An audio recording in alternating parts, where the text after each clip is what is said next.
What is going on, everybody? Today we are in Beijing, China, currently in Tiananmen Square.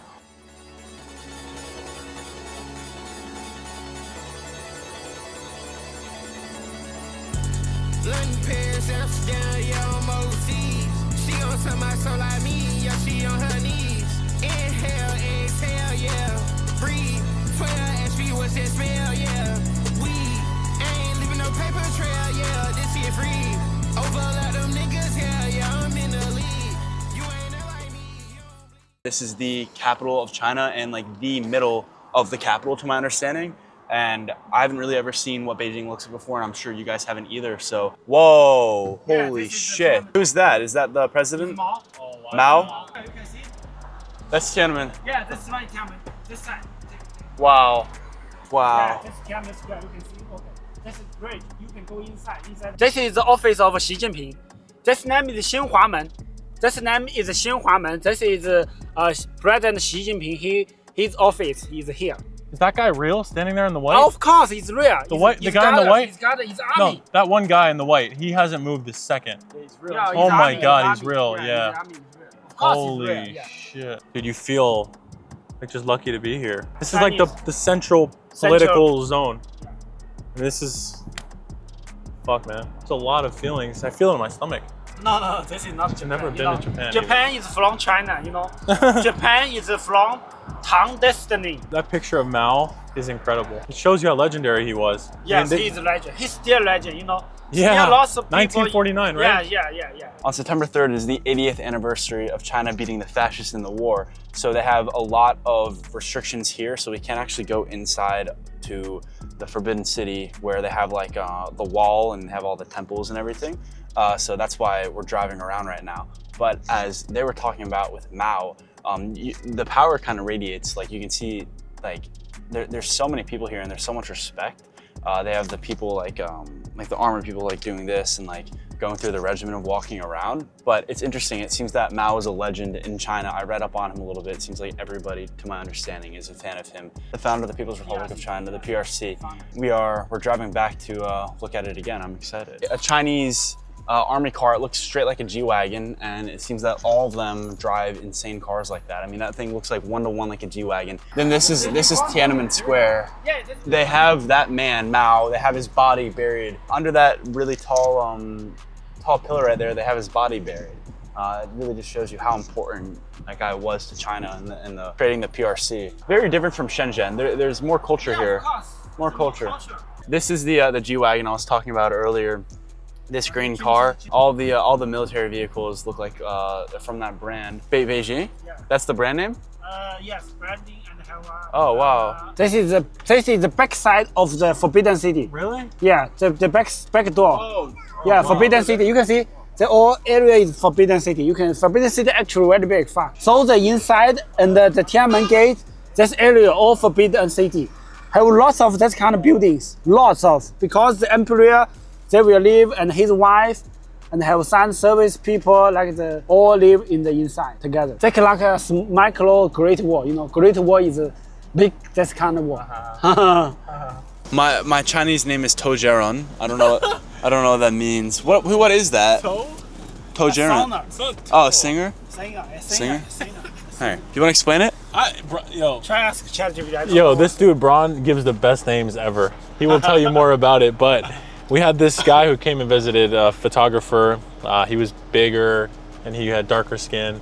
And Braun gave him the name Zhongfei, which is historical, powerful Chinese military man who had darker skin. Chinese, it looks like him. Every time they go up to this guy Zhongfei, he tell him his name. Everyone start laughing. They love his name. He gives really good names. Company names, child names, business friend names. He gave me a good name, Ma Xin, Jack Ma, Pony Ma, 3 golden. Means I want, prosperity and get rich. So tell him about Ben's name a little bit. And actually, I give Ben name because Ben looks very handsome.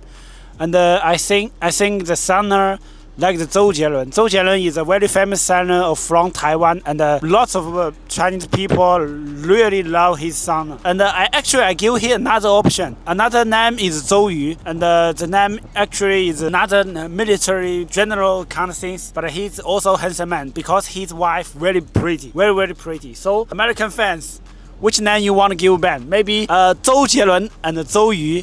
please help Ben choose a Chinese name. Okay. I might fucking act like I ain't never met her. Yeah, they buying all my flows and me trendsetters. Yeah, white so cologne and my shoes my jealous.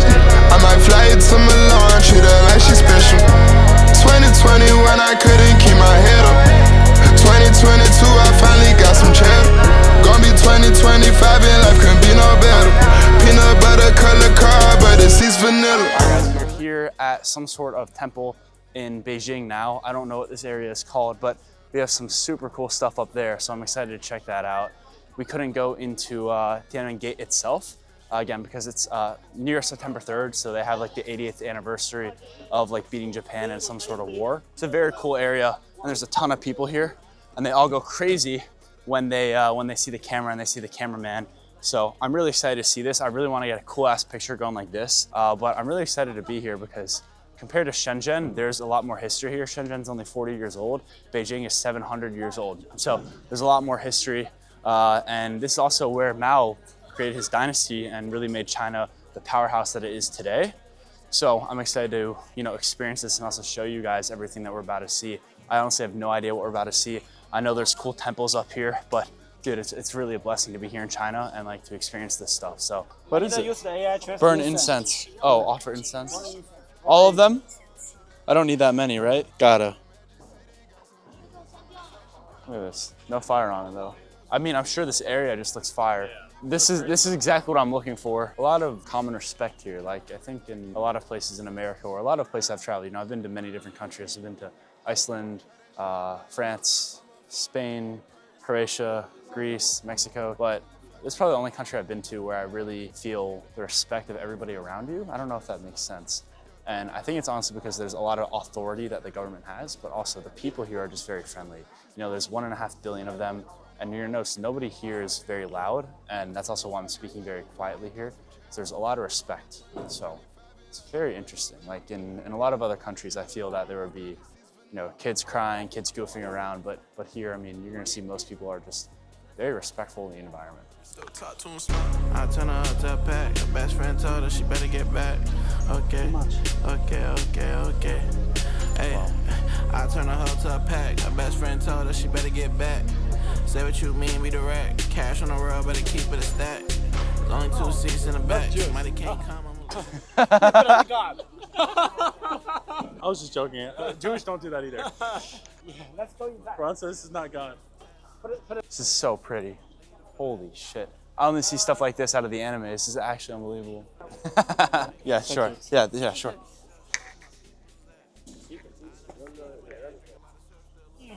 Whoa.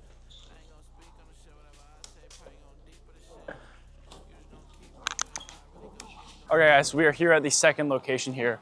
It's actually crazy. I don't know what's going on over here, but super big tower, super big temple thing. We might have to go all the way around here. Wow, did not expect this, but huge. All the way back there. And I'm really excited to go in all the way. And yeah, guys, I mean, that's sick. Holy cow, that's crazy. In the 5 elements, metal, wood, water, fire, earth, representing the peak of ancient Chinese sacrificial culture and ritual civilization, construction and evolution. The Temple of Heaven was first built in They look fake. 1420. They don't look like real people, it's crazy. Okay, so this is the backside of the Temple of Heaven Park. And it's a royal altar where the emperors prayed, to my understanding. They worshiped heaven and prayed for good harvest.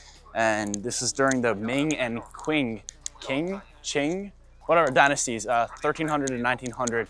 And this is the altar that they prayed at, but it's also a World Heritage Site. But I mean, look at this. This is unbelievable. The gardening is also very pretty, the pink flowers, but look at this. So they used to pray here during the 1300th to 20th century, and they had all the emperors come here. Very pretty, but also a very relaxing place compared to the last one, but there isn't many people here. It says that the temple was first built in 1420 during the Yongle reign of the Ming dynasty, and it's named the Altar of Heaven and Earth. Emperors offered sacrifices here at the altar. It's insane. It's unbelievable. It's a little bit eerie here just because of the weather, and I don't know how to describe what I'm feeling right now, but the weather and the wind just makes it such a cool, weird experience. And just seeing that, like, it's gray, so the entire thing stands out so much. And guys, I'm just a fucking e-commerce YouTuber. Like, I genuinely, I don't know how I got here, and I don't like I guess I do this very often in my videos where I get emotional, but you can genuinely do anything, bro. Like I shouldn't be here looking at a site like this and not have to worry about finances. Like I should literally be at my hometown right now, getting ready to go back to college and getting ready to go back to my junior year. Like if you genuinely just pursue something and go, eventually you will start to succeed. And this is exactly what I think you're supposed to be alive to do, is to experience shit like this, to see cool shit. Come on guys, look at this. I'm the only white person here. Look at this vicinity. Look at everybody here. I'm the only white person here. And I think this is a lot of what your life should be, is being able to have the ability to travel, to do the cool things that all of you want to do, to not be on the other side of the screen watching this, you know, laying down in bed at 11 p.m. with, you know, sour gummy worms in your hand. Like this is, I think, what life is. This is what's so beautiful about it. Is what's so beautiful about e-com and everything is just like you have the opportunity. You were born in the digital age where you can do literally anything you put your fucking mind to if you just genuinely work. And I'm extremely grateful to be here. All right, guys, I don't know what else to say other than this is really, really cool. I'm at a little bit of a loss of words. You know, at the end of the day, I am an e-com YouTuber, and that's what you guys follow me for, and the journey. I think a lot of people are subscribed to the channel for the journey, you know, filmed since the very first day of all of this, and now we get to see that and get to experience very cool things, and I'm just very blessed. But there's a limit to what I can say. You know, I can really only show you guys, so I think that'll be probably the rest of this segment here, and I want to go here and enjoy this and be present in the moment. So you walk in through that way, and then you walk out through this way. For anyone wondering if they ever come to China, this is in Beijing, and if you come to China, you're more than likely doing like a factory tour or visiting your supplier or whatever, and you're going to be in Shenzhen. And so what's going to happen is you're going to fly into Hong Kong, and Hong Kong is like this territory of China, but it's in China. You can kind of think of it like DC in the US, where it's like technically not a state, right? It's a district. It's the same thing. You're gonna fly into Hong Kong, and then you're gonna then go to Shenzhen through like an Uber, but they call it a Didi. And at this station, they're going to have this building that you have to go out and do all the custom stuff. So they're gonna fingerprint you, they're gonna Face ID you, it's crazy. They're gonna go through all your stuff. They're gonna make sure you have an indentation letter, that's really big, and whatever, and then you're gonna get in. And then from Shenzhen, this is a 3-hour flight. This is in Beijing. This is northeastern China, 3 hours from Shenzhen, and this is called the Altar of, I think, Heaven and Hell. So very cool area, and yeah, if any of you guys need help getting in China, feel free to leave a comment on the video, and I can definitely help you out.